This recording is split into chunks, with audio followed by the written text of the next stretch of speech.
Hi, welcome to my channel.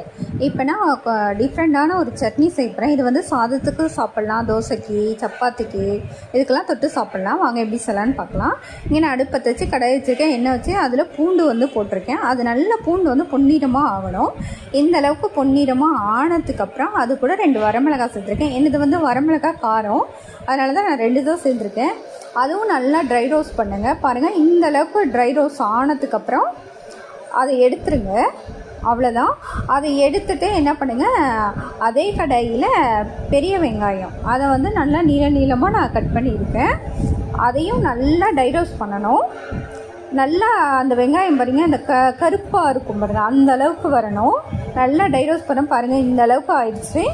ஆனதுக்கப்புறம் அது கூட தக்காளி, ஒரு பெரிய சைஸ் தக்காளி, அப்புறம் கொஞ்சமாக கருவேப்பிலை, நல்லா இந்த அளவுக்கு இதையும் வணக்கிடணும். அவ்வளோதான். இங்கே பாருங்கள், நல்லா வணங்கிடுச்சு. இந்த அளவுக்கு அடுப்பு ஆஃப் பண்ணிடலாம், ஆறட்டும்.